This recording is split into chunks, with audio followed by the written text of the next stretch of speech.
All the internet's going up. Hey, everybody, welcome in. I have my good friend Chris Morin here from Moonraker. We are in part two of our 6-part series of From Clicks into Clients. This is all about sales funnels. And if you know, I love sales funnel, and Chris is a sales funnels expert. And we're diving into part two here on strategies for purposeful traffic generation. I am actually in my house today.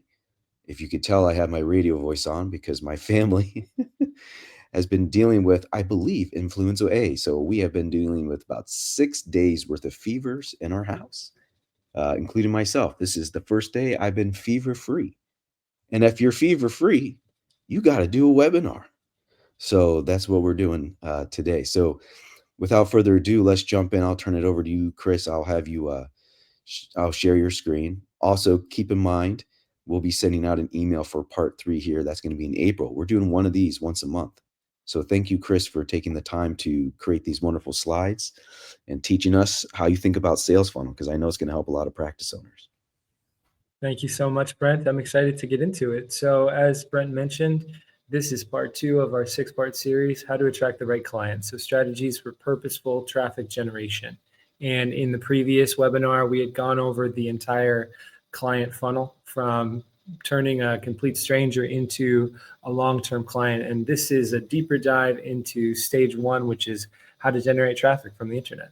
So very briefly, why should you attend this webinar? Well, the biggest reason is that your practice is invisible. So potential clients are struggling to discover you, either your website or your Google listing, because you're buried way down on page 5.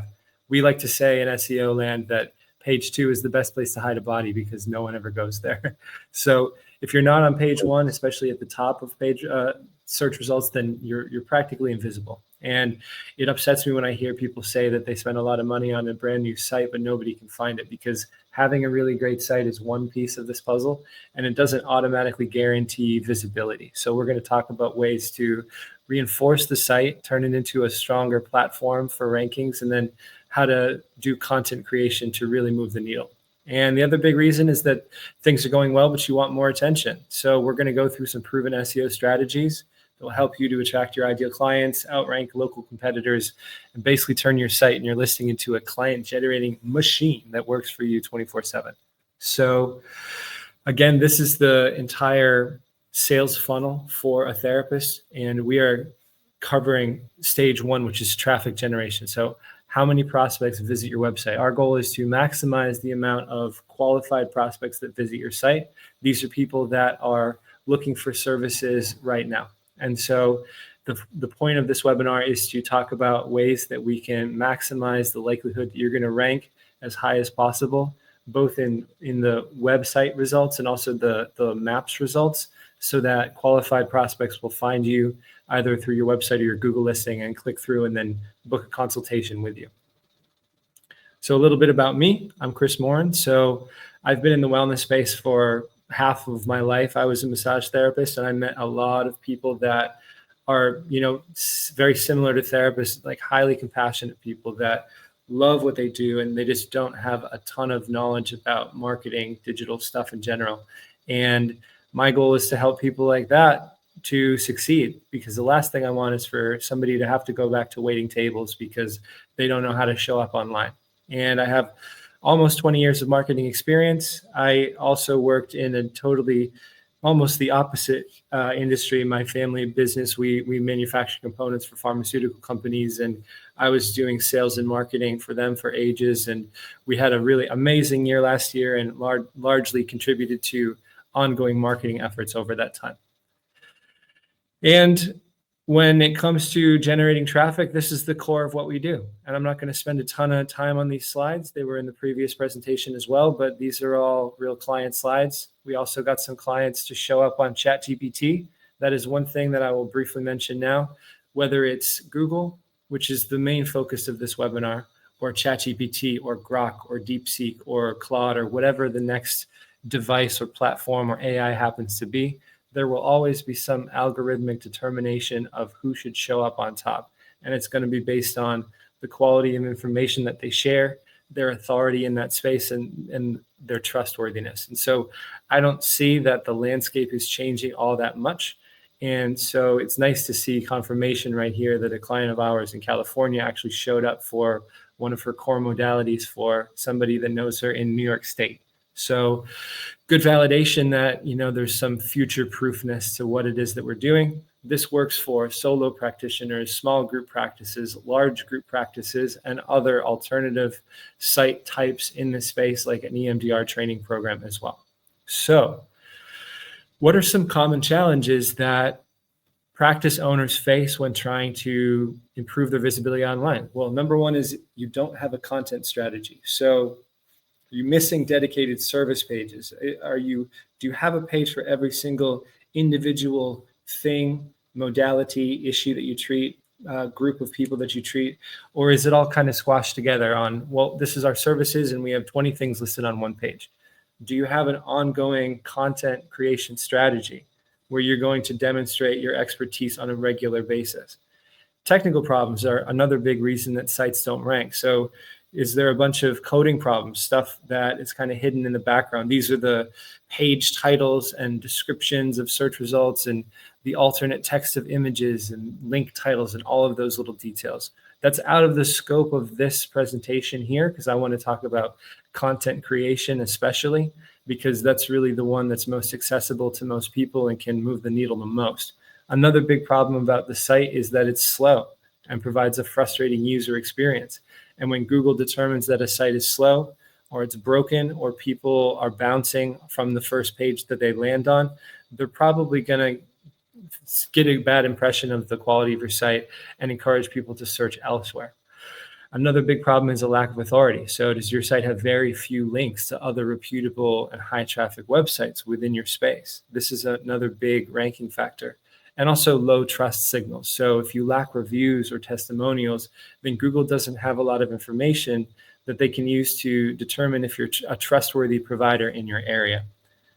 So you'll notice that these 4 questions here align very closely with this really helpful little infographic. So a bit about EEAT. This is Google's algorithm in a nutshell. And I don't want to come across as if the algorithm is literally this simple. It's 1,000 systems that run in sequence and it happens in a millisecond. It's hard to even comprehend how advanced the system is, but there's a lot of brilliant people in the SEO space that have been boiling this down for a long time and also constantly trying to pry little bits of insight from people and representatives at Google about how they actually come up with search results. So we've boiled it down to these 4 details: experience, expertise, authority, and trust. And I'm going to break down what each one of those means and how we can maximize these signals for your site and your Google listing so that you're basically telling Google, when someone searches for something that I provide, you have a lot of really good reasons to show me at the top of search results. So the first 2 we can kind of lump together. Experience and expertise is really all about content. And the differentiation between experience and expertise is does it come across when you write about content on your website or in your blog that you have firsthand experience actually practicing these things? Google's algorithm is absolutely brilliant. It understands the semantics of language and it can determine if somebody is legitimate or not. And it's just based on the way that they write. It's really hard to even comprehend how advanced this system is at determining the authenticity of content. Expertise is about you saying, I am a subject matter expert. Here's my credentials. Here's the technical terminology that I am demonstrating through what I'm writing about. And so one of the most important things in order to demonstrate your experience and expertise is to make sure that you have comprehensive and valuable service pages. So a detail about this: service is just one of the pieces. What I mean service pages is the static pages on your site that provide information about distinct topics. So a simple way to imagine the goal here is to just imagine every different thing that you want to potentially rank for should have its own page. And I want to just pull out of this presentation for a second to use an example of a client site. This is a site that I built about 5 years ago, right before COVID. And you'll notice that in the navigation, we have, this is a client that does intensive EMDR retreats. We have this little retreats information section. We have a section for the main issues that they help people work on. There is a section for the main modalities that they're using to treat those issues. And there's also a section about all the locations that these services take place. So not only from a human navigating the site perspective, but from a Google crawling the site and learning what it's about perspective, we want to be extra clear that Google sees what it is that you do, what it's for, who it helps, and where it happens. And when you can distinctly map out all of that by having a page for each of those topics, then you're much more likely to show up in search results for those things.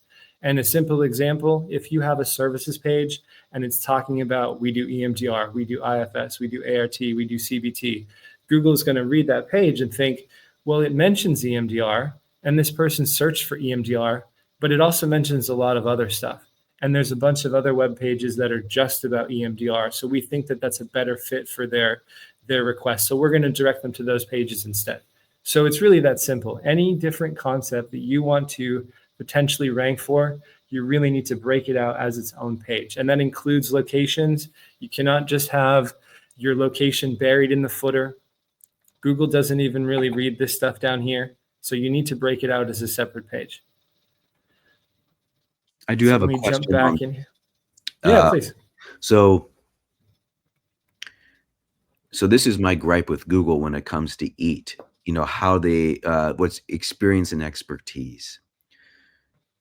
So we are at the advent of the cannibalization of content, right? So people could jump on ChatGPT and pump out, some pretty decent articles around it, right? And they can add their own voices to it. So you already have competition there. Furthermore, there is, let's say, okay, so those are like service-based, which I think is agree. Like it's like table stakes now, right? You have to have those service pages well optimized for those keywords for SEO. But let's say the Cleveland Clinic comes along and writes a simple blog article. It may not even be that in depth. It might just be 500 words. And you put together a 6,000 word blog post, detailed images, 100% they're going to rank Cleveland Clinic over your website all day because of that domain and the perceived authority that they have. Someone on their staff may not even written that article. You know what I'm saying? So what I'm seeing is as SEO is expanding, and I've seen this even with my own SEO work, with my own business, with Brand Your Practice, is that Google, like you do your best, but at some point, if the Mayo Clinic, if the CDC, if they write something, and it may not be as in depth or even as good as your content, there's a good chance you'll be pushed down. And the same will go even with Psychology Today and some of these other directory sites. That's their plan. And the little independent publishers, like, though you might be experts and have, when I say independent publishers, I'm thinking about practice owners who might be EMDR experts. It's going to be extremely difficult to rank if other people who have better perceived experience and authority by Google's algorithm to actually rank that. So what I'm saying is the stuff that you're presenting here is really important. Like you do need to have these things just to be able to start to show up. But there's bigger companies moving into this content play now, and Google's just going to rank them because they have way more domain authority or perceived expertise, Yeah, and I I'm actually want to show an example right here in just a second, but one of the things that we've noticed, and I used to work doing SEO for restaurants and other local marketing for restaurants and other service businesses for a while before I focused on mental health. And the same thing happened to them with Uber Eats and DoorDash and all those other platforms where they had this huge amount of investment capital and they just gobbled up almost all of the real estate. And so it pushed restaurants to the point where they couldn't even get their own local listings. It's like they were getting orders from people through these services and they didn't even sign up for it. It was pretty crazy. And there's a similar phenomenon happening now with the sites like Alma, Talkspace, BetterHelp, etc., where they have massive influence, massive budgets, and they can run, these enormous marketing campaigns and crowd out a lot of the local providers, as you said. Same with Psych Today. The good news is, and I think there's some safe havens, at least right now. Yeah. And surprisingly, Google is actually helping to protect that, which is often pretty unlikely. But the Yeah. safe haven is the local results, because a company like BetterHelp is not going to show up in local results, at least now. And Right. Google was I pretty have clear that. I have Go seen ahead. examples of like directory sites moving into Google like ThriveWorks or something I saw. Yeah. Like they're starting to Yeah. kind of, they're trying to game it a little bit. They're starting to show Oh, up. for sure. Yeah. And they're always trying to work it, because Google was very clear before COVID. If you want a local listing, you have to have a physical address. And then, because so many people, especially in the mental health space, they switched to being online only during the pandemic, they kind of opened it up and they said, well, if you were a physical provider that saw people in person, either at your establishment or at their locations, then we'll allow you to go online only for the foreseeable future. But they couldn't say that that was acceptable overall, because then you'd have like e-commerce sites that would have local listings, and that wouldn't make any sense. And so there's still this gray area, and there's definitely organizations that are trying to game it. They're trying to get physical locations so that they can pretend that they are there. And this is one of the reasons why it's increasingly more difficult to actually verify a local listing for actual practitioners. Yeah. That's the best that Google has found to address the need for to block basically millions of fake listings being created every month. It's really hard to comprehend how many spammy and scammy listings are created. But setting this aside for a second, Sure. one of the other things that will help us is that when we're focusing on SEO to really move the needle and get someone booked out, we're thinking of priorities. And the number one priority for right now is those bottom of funnel search terms, which is, if we break it down into top of funnel, middle of funnel, and bottom of funnel. Top of funnel is like people that don't necessarily know what's going on for them. They're trying to learn the language to describe their issues. Like, what is anxiety? Middle of funnel is like, is CBT or EMDR better to treat this issue? They're in the like deliberation phase. And then bottom of funnel is like, EMDR therapist near me. They know what they need and they're looking for the one for them. And so when you have a term like this example, I just pulled this on Google, therapist in Sacramento, we can see BetterHelp. Look at them, sponsored post, ThriveWorks, sponsored post. The good news is that, and I'm not saying it's good news all the time, because we also run paid ads in certain situations too, and they do work. But the vast majority of people, they zip past the sponsored posts. They either go to the local listings, and there can be sponsored local listings as well. But if you go beyond that, we can see Psych Today. They're a unique one because they're a massive website, but they do get local traffic because it's a directory site that's broken into all these different places. So Right. there's a very good chance you're going to see Psych Today first, but then we see somebody that's actually what it looks like a real practice in Sacramento in the third organic search space. So that makes me happy, because that's the way that it should be. The Sacramento Counselor Group, Love, Heal, Grow. So, and then we have Yelp down below that. So it's nice to see that there are actually real providers in Right. amongst the top of page one. And I think that's going to last for a while. But again, these huge companies are always looking for ways to work that system. They have practically endless budgets. And so this will continue to be a challenge. And I just want to apologize in advance to anybody that does not have a local listing, that has tried to get one and they can't actually manage to verify one.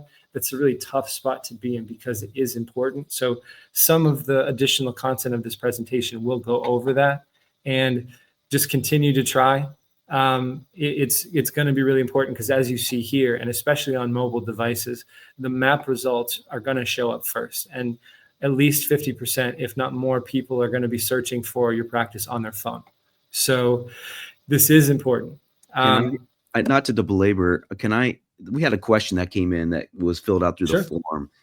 And I think this is important around Google Ads, because first of all, let me just caveat saying this, going back to experience and expertise, you want to gear your content, not just for search engines, but for the consumer, right? They will find your website.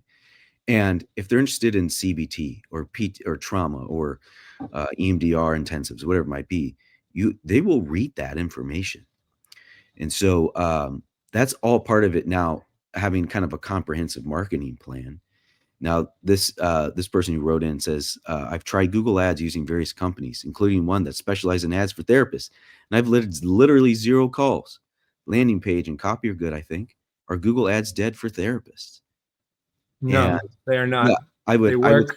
yeah, I they would, there's 1,000 different moving parts to Google Ads, so it's impossible for me to say without doing a deep dive and audit of your ad campaign and like your whole ad system why it's not working.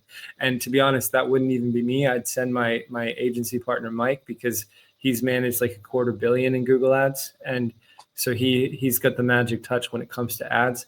They are not dead. We run them for group practices a lot. We do a combination of SEO and ads, yeah, I and think you they both. are, yeah, they're very effective when you have a decent budget and you can absorb a lot of new clients rather quickly, and you want to be surgical about targeting specific zip codes. Um, when it comes to a solo practitioner, it's not necessarily the best choice. But again, it's impossible for me to say why, but I would never say that any of these channels are dead. And you're going to see a lot of content if you learn about marketing on YouTube and elsewhere, very clickbaity titles that say, "Oh, email is dead and SEO is dead because ChatGPT." It's all garbage. It's to get clicks. It's sensationalizing the idea that things evolve over time. But ads still work. SEO still works. I focus my efforts on SEO because the quality of traffic generated by SEO generally converts higher, because when people see an ad, they know that anybody can run the ad. They might click the ad, but they still are like, when they see that you're in the number one spot organically, they think there must be a good reason for that. So there's this built-in trust that comes with ranking at the top of search results. And also there's longevity. As I said before, whether it's ChatGPT or something altogether different, there will always be an SEO type process.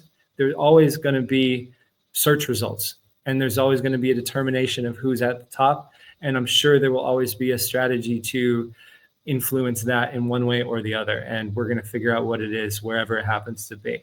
So Yeah, ads are not dead, but this presentation is not focused on ads. So I'm going to get back to it. Um, so please, thank some you. other things. No problem. So another important thing about demonstrating experience and expertise, if you have certifications, education, specialized trainings, if any of these things have cool logos and badges, affiliations that you're part of, then portray them through the website. If you have an EMDRIA certified badge, then put it somewhere prominent, because not only is Google going to like that, but people that come to your site are going to like that as well. And again, I'll go back to my favorite site to show off, NPR, IPI, EMDRIA, Psych Today. This might not mean much to you because, of course, I'm on Psych Today. Of course, I'm in EMDRIA. I'm an EMDR therapist or whatever it happens to be. But from a layperson's perspective, they're going to see this, it's going to check a box subconsciously, and it's going to give them a little bit more motivation to move forward. So all these things do mean something, especially if they're attached to other information about your credentials, programming, stuff like that. If you have a LinkedIn profile, Psych Today profile, all those links are good because it helps to demonstrate your credibility. And in terms of actually producing content, my suggestion would be, if you decide to pursue a content creation strategy, publish at least one blog on your website weekly. This should be long form content, 2,000 to 3,000 words, and it should go in depth and to address a variety of questions, treatment approaches, topics related to your modalities, the issues you treat, etc. And this is the kind of thing that your potential clients are searching for. So when you write about that content over and over again, month after month, you're going to essentially build out this resource of content that is telling Google this is what they're focused on all the time. They're continuing to produce unique, valuable content about it. We believe that they're a good resource, or at least they're saying that they're a good resource. And a note about this, your blog must be linked in the top navigation. Do not eliminate this. It doesn't have to be completely visible. It can be buried in the sub menu under like about us or something like that, but it needs to be there.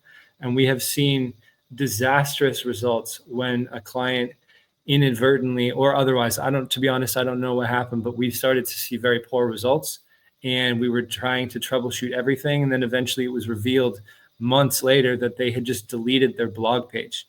And That's basically telling Google all the content that lives here, it doesn't really matter. Don't even look at it. And so you could see that they lost about half their traffic in the space of 1 month, and it has yet to recover. So it can be disastrous. Leave your blog at the top if you're going to fill it with content. And in addition to content on your website and your blog, we can also take similar content and repurpose it for your Google listing. So if you do have a Google listing, I wanted to show you here. Let me just jump over to Maps. I'll continue to use ITR as an example here. So there are two most important forms of content that we want to put on the Google listing. And this is much more straightforward than blogs. They don't have to be nearly as long. We have this from the owner section. A lot of people don't even know that this exists. We have posts, kind of like a Facebook post, but it lives on your Google listing. So these are places where we can add 200 to 300 words worth of information. We can talk about our services, modalities, etc. There's a call to action, and it's just another place that we can put information. We also have the ability to do Q&As, questions and answers. A lot of people don't realize you can ask questions about your own listing and then answer them. So you don't have to wait for somebody to put these here. You can write them and then answer them. So again, just think of it like a little pre-configured interview where you just want to explain what flexible options are available at ITR, blah, blah, blah, blah, blah. So more places to utilize Google's tools and platforms to put relevant information about your practice and your core services. These are all really good things. And the goal is to do this on a weekly basis. So let's talk about controversial stuff. I know everyone's doing it. Not everybody feels good about it. But how do we properly create content with AI? AI, generative AI, as they call it, that generates all sorts of different types of content for us is brilliant. But a huge caveat about that, it needs to be utilized properly, or else your content will get literally zero credit from Google at all, or it might hurt your site. So one of my concerns is that a client, they play around with ChatGPT. They say, write me a blog post on CBT. And they get this awesome content piece. They post it on their website, but a big portion of that has been directly plagiarized from a variety of other sites. So there's a responsible sequence of events that needs to happen. I'm not going to go into a ton of detail about this. This is more of a resource for later, but we really want to consider this like a real campaign. We want to do a keyword research prompt first. You are a keyword research expert. I run a therapy practice. I need help doing keyword research to create a content plan. Here's my website. Here's our ideal client and issues we treat. Here's our location. And then just have it run through and come up with a plan for you. Competitor analysis is another extremely important preliminary step before using any AI to generate content, because what we're basically doing is getting a lay of the land. So you're an SEO competitor analysis expert. Please do an analysis of the top 10 ranking content pieces about topic, whatever the topic happens to be, which ideally you would have generated from this keyword research step where you created a content strategy. So you're telling it it's in the preparation for a new blog post. It's going to analyze this. Another note, whatever AI you use, there's some that are better than others, but it needs access to the internet, because if it's just using stored data from a test, like a test database, it's not going to be relevant. You need to have the ability to access the internet. So you can use paid ChatGPT for this. Use the what we call the O3 Mini High. Use the greatest one, because it's going to give you the best, most detailed results. And then there's the content creation piece.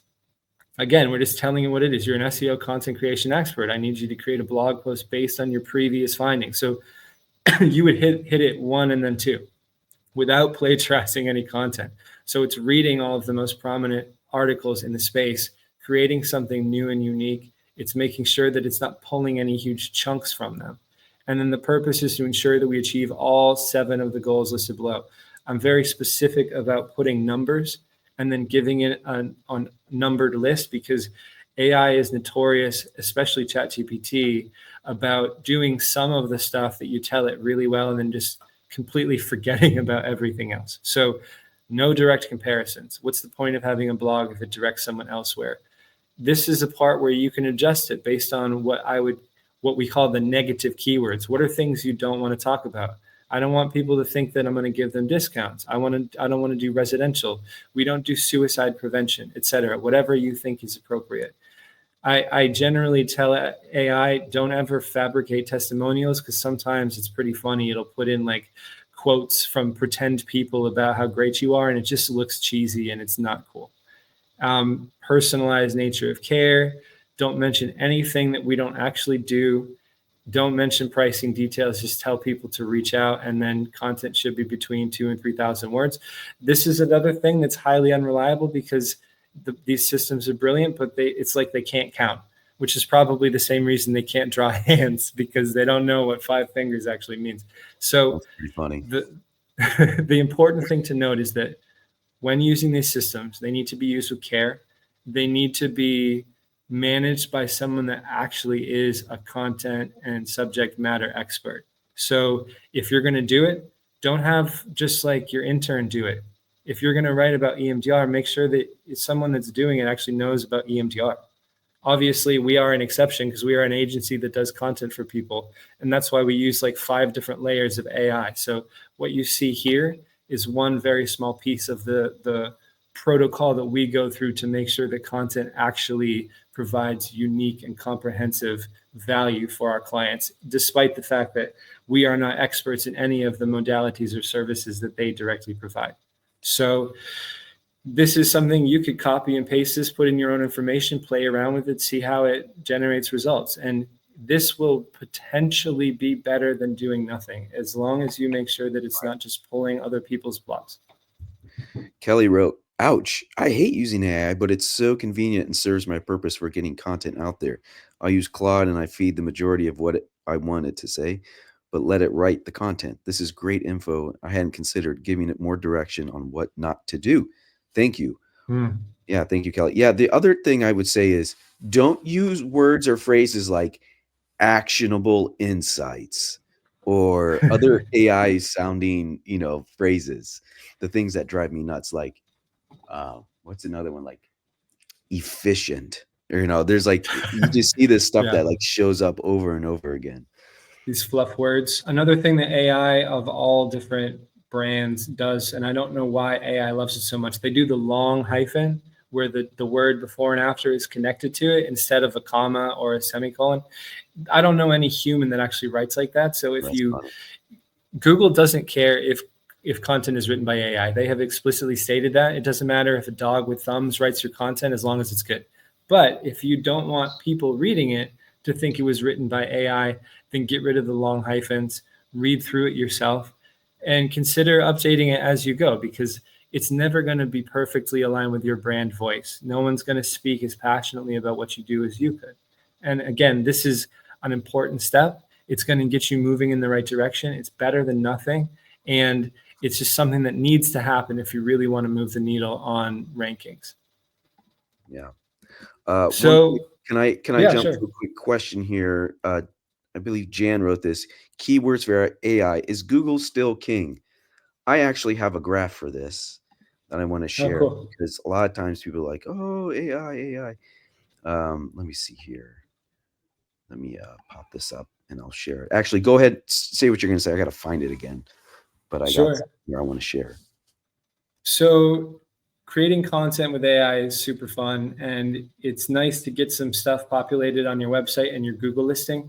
Oh, one other quick note.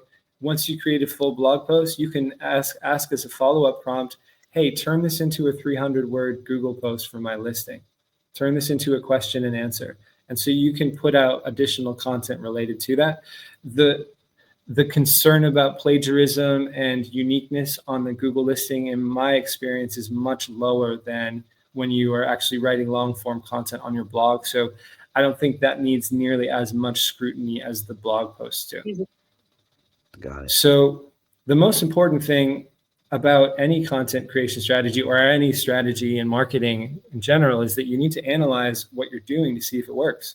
And so in order to monitor the progress of your efforts, we need to use the appropriate tools. And so for this purpose, we're going to install Google Tag Manager, Google Analytics, and Google Search Console. And I've linked some videos here. These are literally training videos that I use for my team to get our clients up and running in the beginning if they lack any of these properties. So I'm not going to go into like a full walkthrough of how to do this, because these are resources that will be here for you.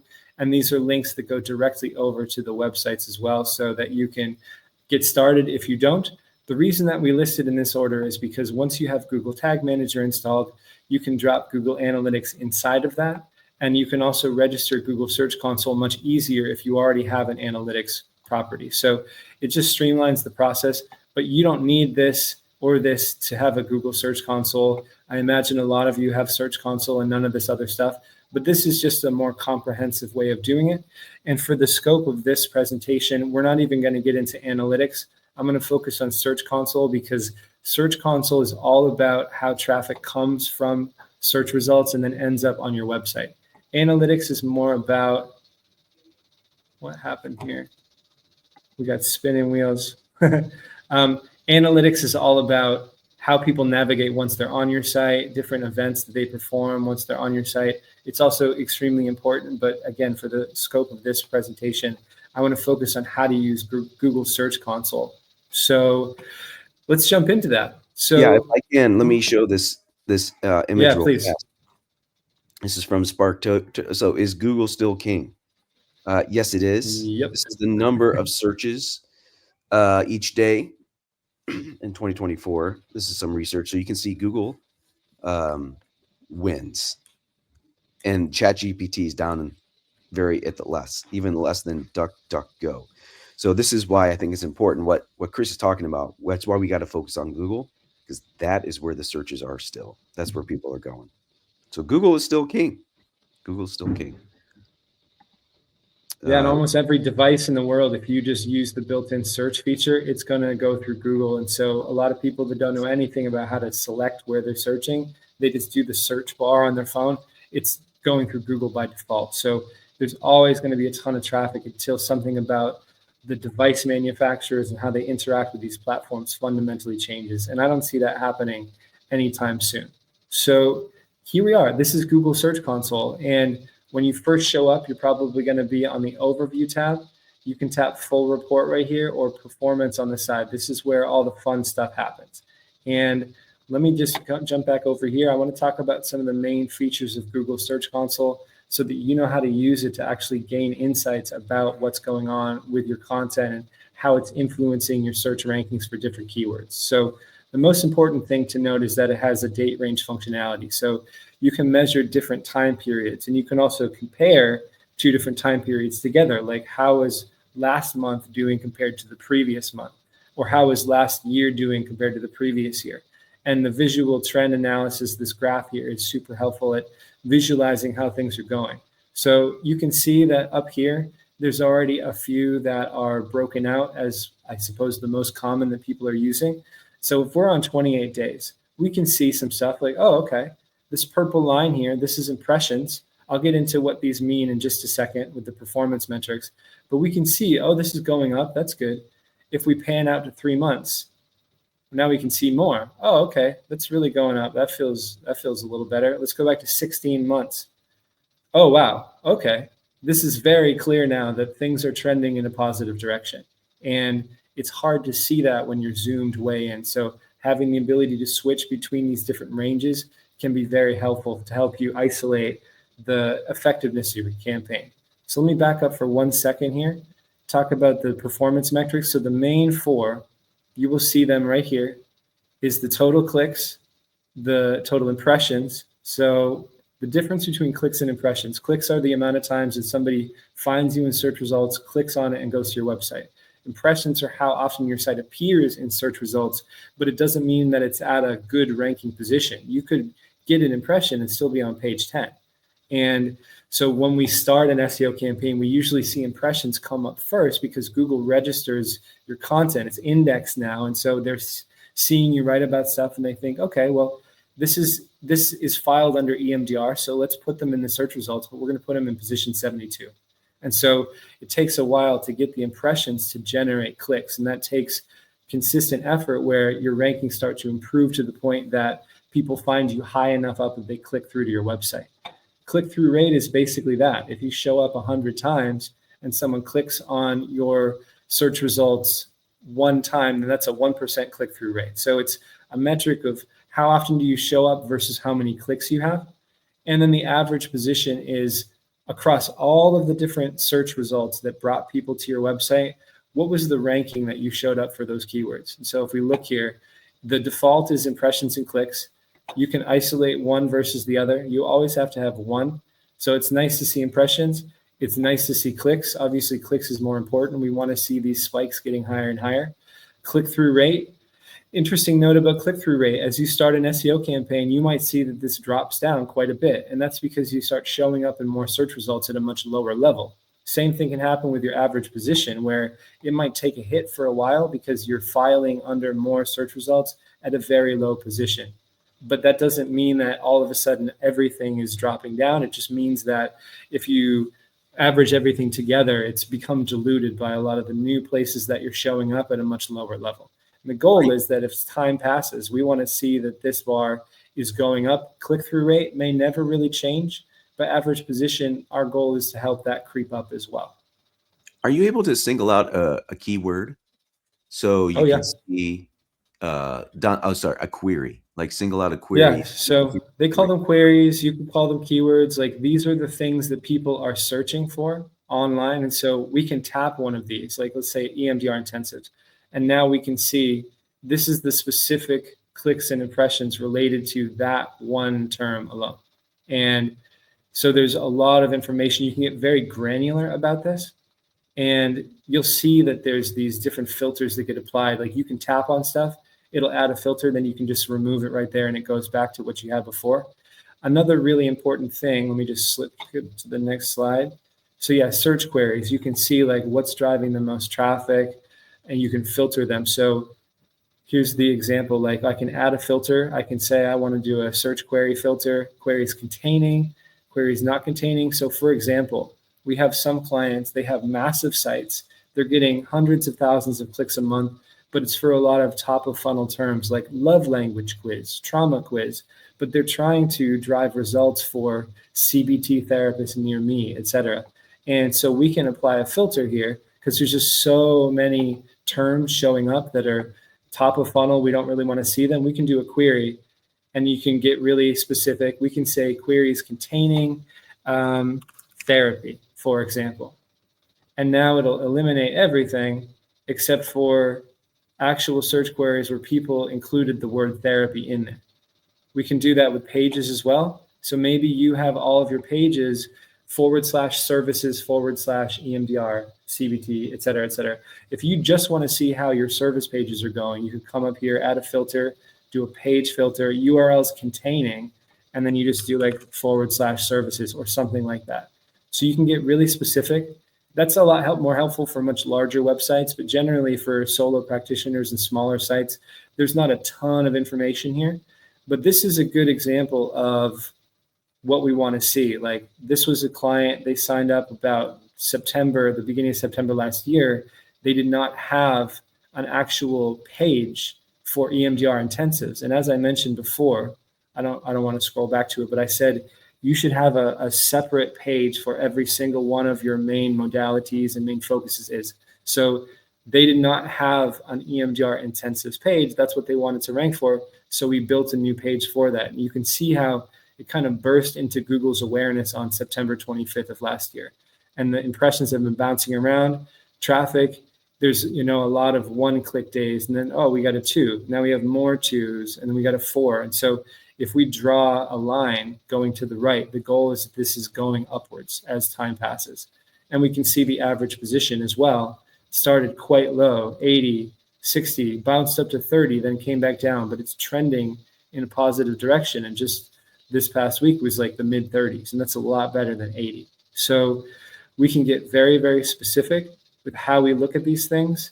We can look at the countries that they're coming from. I don't think that these would be super applicable in this situation. So I'm always focused on queries and pages and making sure, like the goal of using Search Console is, can we prove that the content that we're writing about is actually having an effect?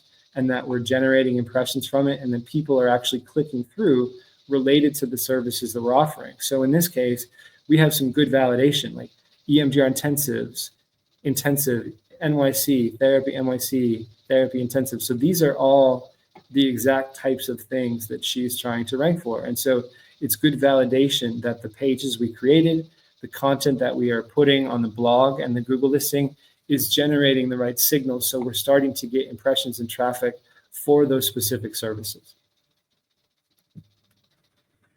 So let's jump over to the local listing. So very similar functionality. It's not as comprehensive as Google Search Console, but there are the core performance metrics and date range functionality. So I'll go over here. So if you're logged into your Google listing, you would basically go to business.google.com. And if you're logged into the correct Google account, you're going to see however many listings you have. This is what it looks like when you're in the admin section. And there's this performance tab right here. And we can see that similar time picker at the top, you can go 1 month or up to 6 months. And now we have this historical data, shows us how many overall interactions happen. Interactions include calls, website clicks, directions. This is when somebody basically taps the directions button to map out the distance to your location. Bookings is a certain feature. It doesn't really apply to therapists, so these are pretty much always zero. But we want to see, like, okay, cool, calls, it's moving up. Directions, okay, less people are hitting that, but there's a lot of people doing website clicks. That's great. And so this information is not directly filtered into Google Search Console. So we can consider this like an additional source of traffic. So this is also really good to see. So if we're on the overview, we can scroll down. We can see a breakdown of where the traffic is coming from. So most people are coming through Google search on mobile and desktop. You'll see 63% of people are finding this listing doing a regular Google search on mobile. And if you do a Google search on a mobile device, it automatically shows you the map results on the top because it knows you're on a phone. Then there's 28% of people using a desktop computer. They're getting the regular desktop search results. And then Google Maps. This is people that go to the Maps app or the Maps website and then do a search. So most people are just doing a standard Google search, but then it's serving up the map results because it knows that they're on a device that wants to see it like that. And this part over here, very similar to Search Console, but kind of it's like Search Console Lite for your listing. And so this shows all of the different search, let's use the same language, the queries that people use on their mobile device that brought them to your listing. And the goal here, once again, is to see, do we have alignment between the things that we are offering, the things that we're writing about, and the way that people are actually finding us? Once again, this client provides EMDR. I'm very happy to see that the top 2 search queries are related to that core modality. It's also really good to see that the name of the practice is down here, because what you see very often when people have not conducted any formal marketing is that you're going to have direct searches. We call it direct when it's the exact name or very close to the exact name of the provider, because the only people that are going to the listing, they already know that you exist. They're just lazy. They don't want to go right to your website. They just type your name into Google and they tap on the top search result. And so we want to see that the majority of traffic is coming from people that don't know that you exist. Therapists near me, they're just looking for somebody and they found this listing. That's good. And so this is another tool that can help you see if the posts on the Google listing, the Q&As, all of the other content that lives on the website is having the effect. And a quick note about the connection of these 2 properties, the website and the Google listing. Having a well-ranking website with a robust blog where you're posting on a regular basis will affect the rankings of the local listing. Not so much the other way around, but having a good ranking website will absolutely help bolster the rankings of the local listing. So you want to make sure that it's connected to the website. And even better if you have a location page on the website and you can connect the local listing right to that location page. Google seems to like that quite a bit. And the reason that is because Google always wants to pair great websites with keyword searches. So if you have a great website and Google sees that people are clicking around when they say EMDR intensive, they spend time on your website, they're reading your content, they're clicking you around. they're going to also boost your Google business profile page. I think it all works together because those are going to be Absolutely. like Google sees these people seem like they're having a good time on these websites for these keywords. So we're going to reward both. So Mhm. yeah, that's why I think it works together. Absolutely. So let's move on to another really important thing. So we No, talked a bit about technical. then I wonder if Google's like, oh, they must be an expert or expertise or experience. You know what I'm saying? Like, I'm like, those are all those little algorithm signals that if, Mhm. you know what I'm saying? Like, who knows how Google's algorithm always works, but we all know click-through rates and people spending time on your website are all signals to Google, uh, Absolutely. positive That's signals. one of the reasons I would tell somebody, like, if you have resources for existing clients, put it on your website so that they just hang out there and spend time reading it, because it's going to help send good signals. The average time on site is going to go up because you have a handful of clients that are just dwelling on your site consuming content, and that's going to improve the overall metric there, and that's going to be a good signal to Google that your site has good resources that people should consume. And one of the best ways to get traffic is to already have traffic. I know that sounds kind of annoying, but I think of it kind of like the old days when the old airplanes, you had to spin the propeller and then it would get going. So if you can get people to your website any way possible and keep them there, then it's definitely going to help get things moving in the right direction. Well, that's right. So let's talk about some technical stuff. So site speed is super important, because if somebody goes to a website and it takes longer than 3 seconds to load, they're probably going to leave. We're in the TikTok generation. People are goldfish. It's nothing personal. We've just been trained that way because we have these incredible devices with super satisfying and fast loading apps that give us the impulses that we're looking for. And so if your site takes a long time to load, there's a good chance that people are going to leave, and if they do stick around, they're going to be less engaged. And so as a result, Google places a lot of value on especially the mobile friendliness of a site. And I don't just mean how well that it looks on a mobile device, but also how quickly it loads. And it's extremely important that it loads very fast, especially on mobile. And Google's fancy term for this is the core web vitals. And I'll show you a tool that will help us to measure the core web vitals. And basically, if you have a terrible performance score for your website, it's going to potentially hurt your rankings, because Google wants to send people to very information dense, comprehensive, unique, valuable, fast loading, secure, and technically sound websites. If your site is broken and slow and doesn't offer good information, then why do you expect that it would show up in search results? There's going to be someone else that checks all those boxes, and that's who's going to get the traffic instead. And so the first step to determine the situation with site speed is to use a couple tools. You can use one of these or the other.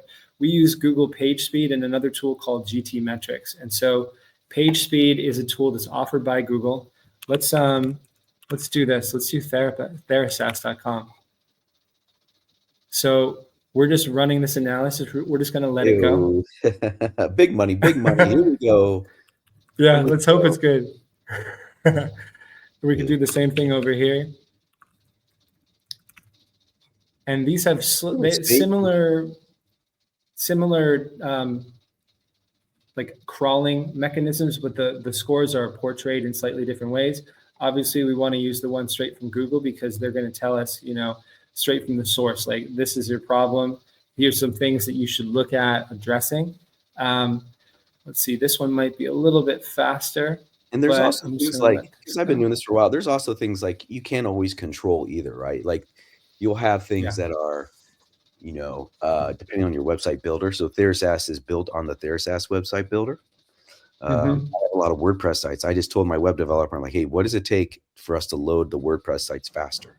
And so he did a few Mm-hmm. on the back end, and it's going to cost a little bit more money, but website speed load time is so important. So Yeah.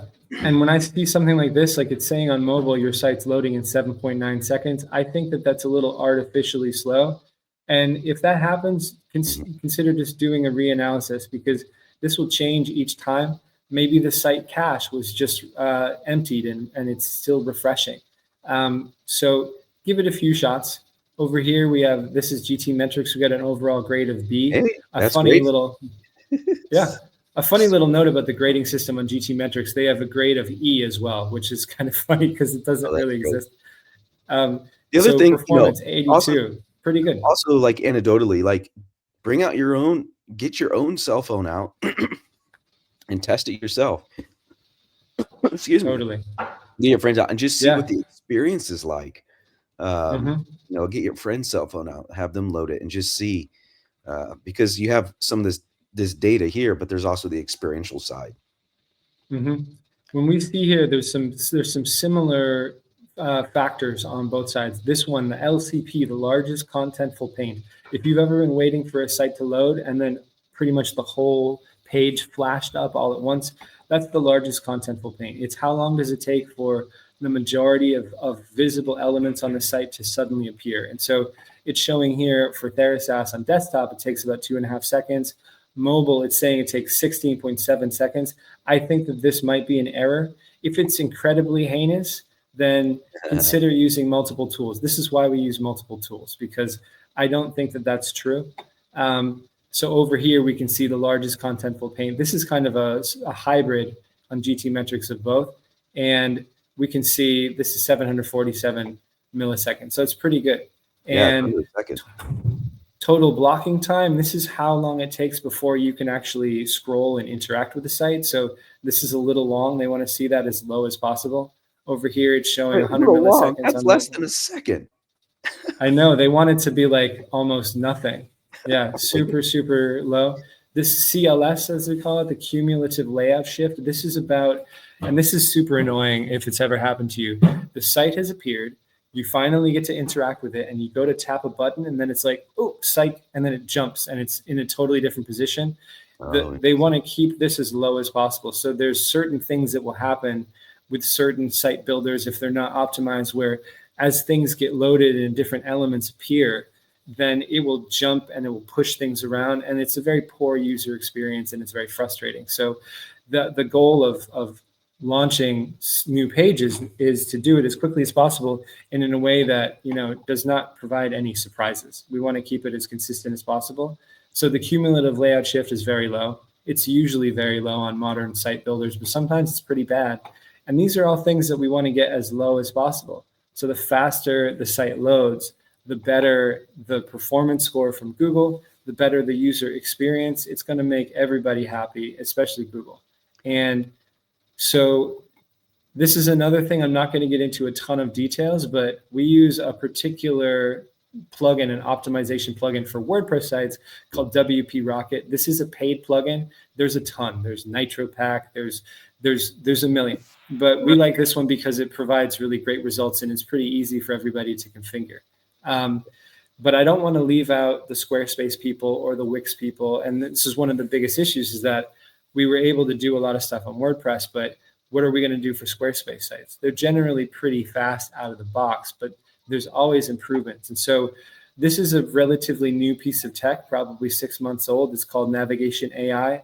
I absolutely love this. The idea of this tech is that it's using AI, it's monitoring users' behavior on your site, and then it's predicting the next link that they're going to click. And it's preloading that new page on their browser so that it's ready to go. So if they do click that link, it loads instantly. So it's the fastest user experience imaginable because it literally flashes in an instant. And so Google loves it. The users love it. It's not going to affect the very first page that you navigate to, because that's going to load just like normal. But once they're on your site, if they navigate to other pages, especially very common pages, after it's gotten a few weeks or months to analyze your site and normal browsing habits, there's like 60 to 70% of the time they're going to get like instant page loads, and it's going to make people very happy, because whether it's fair or not, when there's a good user experience, people think that the quality of our services is better. And on the flip side, if you have a really busted site, they might think that you're not very good at what you do. And that's just the unfortunate truth of how people are affected by all of these things. So this is great. It's platform agnostic. It'll work on Squarespace, Wix. It'll work on the Therasas platform, Brent, so it can work for Therasas as well. It'll work for anything. So very Kelly cool. wrote, "I'd love to have this for our Squarespace site since we don't since we have that for now. Will we have access Boom. to get this info? I'd like to have that." This is a button right here. So once this presentation is over and you have access to this actual this slide deck, you can just go and tap this link right here, and it'll take you to their homepage, and you can sign up for it and install it yourself. It's very simple. It's about as simple as can be. There's almost no configuration. Just drop it in there and get it running. And in a matter of, we saw with some client sites, like a week or so, it was already optimizing the page loading time. Here, let me just show you. I'll pull back the curtain a little bit more here. That'd be great, because we're also at time here. Oh, shoot, we're at time. Oh my gosh. Here's an example, a quick example. So 50% of the time, let's see, 22% of the time it's truly instant, 13.5 semi-instant. User impact, let's see, the previous score is 3.5 seconds, and then it dropped the average score down to 1.2 seconds page load times.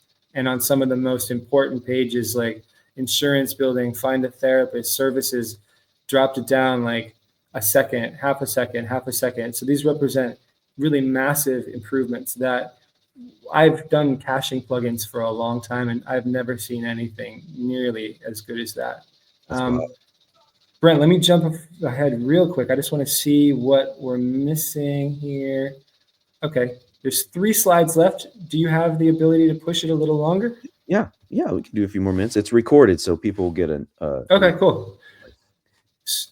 Cool. So we talked about content creation, how to analyze content creation, how to improve some technical aspects of the website to move the needle. Let's talk about the other piece of the EEAT. So this is authority. So authority, if you think of expertise as the way that you describe that you're an expert, authority is the way that the community says that you're an expert. And this is all about links that are pointing to your site from other sites. So a lot of people have heard of backlinks. They still make a difference.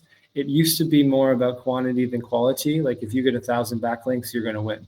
Now it's much more about the quality of the backlink. It needs to come from a legitimate site that has good traffic and good authority. And if there's a site like that pointing to your site, Google sees that connection and they think, well, we send a lot of traffic to this site. They're pointing to your practice site. Well, maybe we should consider giving your practice site more traffic as well. And so as you accumulate backlinks over time from high authority sites, it helps to basically lift the authority of your whole site. So as you continue to produce content, it will get ranked more quickly, and eventually it will help improve your rankings for just about everything that you're focused on. And you can get a little specific. You can focus more on one service page if you want to. There is a difference in the authority of certain pages versus the whole site. But generally speaking, we're directing most backlinks to the homepage, and that has an effect on the whole site. And so I wanted to share 4 platforms where you can go and do the work of securing your own backlinks. And these are all generally the same concept. There are reporters, and I'm using that term loosely here, that work for brands, large websites. Imagine Yahoo Health and Wellness, for example. They put out a request to the world, to all of the other experts that are looking to get content featured on their website. They say, hey, we need an article about EMDR therapy and how it affects folks with PTSD.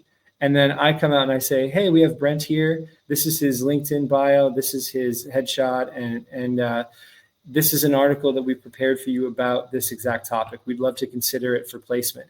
And depending on how persistent you are, a small percentage of the time you can secure a backlink, and that will show up on another website, usually in the form of a guest post, which is a blog that lives somewhere else. And one of the links in that guest post is going to point back to your website. And this is how, if you see, for example, here's another prominent site. So these sliders, women's health, well and good, time, mom, help guide, she got backlinks from all of these sites. And it's totally legitimate to claim, oh, look, I'm affiliated with them. And again, 5 seconds here. We're dealing with goldfish. They come over here. They say, oh, I want this. Okay, that's what I need to do. Ooh, wow, she's really well connected. I'm going to hit this button. So not only does it give you the authority to increase your rankings, but then you have the opportunity to talk about those sites on your website, and that can give you more conversion power as well. So let's move on quickly. So let's talk about trust. Trust is the final pillar, the final signal of the Google EEAT formula here. And I break trust into two main categories: how to ethically generate reviews, and then also how to be legitimate. So let's talk about reviews first. There's a few things that you can do. We are in an ethical conundrum as therapists because you're not allowed to ask your clients. I completely understand the need to preserve the integrity of that beautiful therapeutic relationship, but it puts us at a disadvantage because the amount of reviews you can get on your Google listing have a big effect on the rankings, especially in the local area. And this applies to testimonials you have on your site as well. I generally shoot for Google reviews because then you can always copy and paste them to the website yourself. So it's almost like this stands for both. And so simple tactics that you can use: get a QR code that goes directly to your Google reviews. So if you're in your local listing, there's this section right here, ask for reviews. This is a link. It's a very ugly link, but they also have this QR code right here as well. So you can right click this and save it. And you can stick that on a business card. You can put it on one of those fancy little acrylic stands on your front desk. You can put it just about anywhere you want, and it makes it much easier for people to review you. And you can take your business card and you can go into the community when you're doing actual community events, and you can hand it to people and say, hey, would you like to swap some reviews? Because I'm trying to move forward, you're trying to move forward, let's do it. So in that same vein, you can ask friends and family, you can ask your professional network. I want to make a note that this is technically against Google's terms of service, and so is SEO. And millions of people do SEO. That doesn't seem to be a problem. I've never seen anybody get seriously whacked by this, but just don't be totally obvious and cheesy about it. Like if someone's going to leave a review for you and you've asked them to do it, here's a template that you can use. So-and-so is an incredible and compassionate therapist, an expert in put your core modality in EMDR. If you're in the Sacramento area and need support for PTSD and anxiety, I highly recommend you reach out. Perfect review. You got 5 stars, you got your core service, you got the place that it happens, and you got some issues that it helps with. So this is the kind of thing that sends the signal to Google. Okay, they said they were an expert. They said they had experience. Everybody's linking to their website. They're producing good content. And now the community is reporting that they're experiencing the services that they mentioned and getting good results from it. I believe that this is a reputable practice, and I feel comfortable directing more traffic to it. And it's really that simple. The more signals that you can get like that, the more likely you are to win. And the good news is that most therapy practices don't have any reviews or just very few reviews because of this unique challenge. And so if you can actually manage to get some, then it's going to help you to rank throughout your local area rather quickly. I'm talking in a period of just a few months. If you can get 5 or 10 reviews in 3 months, then you're going to notice an uptick in local attention on your listing. So one other piece here about trust. So how do you position your website as legitimate? And this has to do with some other trust signals, like the accessibility of contact information. You need to have a visible contact page. It needs to say, contact us. You need to put as many different contact options as you have. Give people an idea of how long it will take you to get back. If you have a live chat or some widget like that, even better, because you're basically telling Google, we're not trying to hide. We're a real site. We're not scammers. This is everything about us. If you have an address in a physical location that people can visit, then put it somewhere prominent. You want Google to be very clear that you exist and you're not trying to hide. Site security is also a really important trust signal. So simple things like make sure that you have SSL. And that means like you have this little, I don't even know where it is on Brave. Maybe it doesn't show up because I'm using a slightly different browser than Chrome, but you should see the little lock symbol. You double click the maybe right here. Connection is secure. Here it is. Yeah. So we can see we've got the lock. We can see HTTPS. That stands for secure. And so this is almost a no-brainer for pretty much every site. But if this is broken, it will demote you. You will not rank if it just says HTTP. And it's going to flag your site on a lot of browsers where it's like, this is an insecure site. Are you sure you want to travel here? So that's a simple thing. You got to have your SSL. This is something that your webmaster can take care of. It should be automatic when you set things up, especially for Squarespace and Wix, etc. You want to keep your plugins. If you're using a site like WordPress, you want to make sure that the plugins and themes are updated because there's vulnerabilities that are exposed and then hackers will attempt to exploit them. So we want to keep them updated to patch for all that. And Google knows what's the latest version of everything. And so they want to see that you're using up-to-date technology. Same with security plugins. This is especially applicable for WordPress. We install one called WordFence on all of our clients' WordPress sites if they don't have one.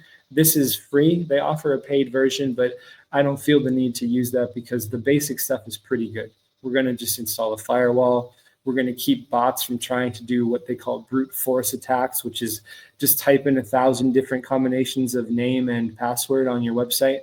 So simple stuff that will secure your website as well.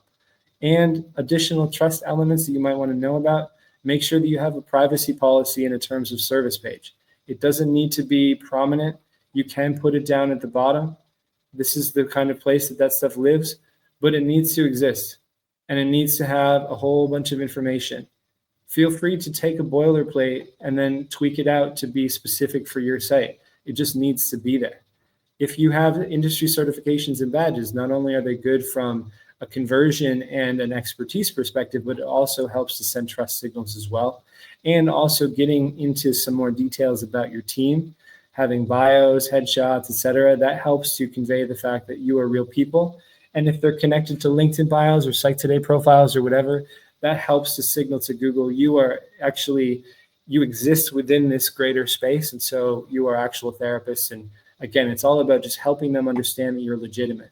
And that's all we got. So I know we're over time, but I welcome any questions that you have. Yeah. If there's any, please put it in. I will put in the chat here. This is our next one is going to be April 10th, 1 month from now. And what was the topic here? It's going to be optimizing your website to book more consultations. Stage 2 of the funnel. How to make sure that the people that show up actually follow through with your call to action and get on your calendar. Yeah. So I'll be also sending an email out for you to register for that. But yeah, thank you so much, Chris. Yeah, man, it's been my pleasure. Yeah, that was a lot of good information. It was a masterclass drilling down on that.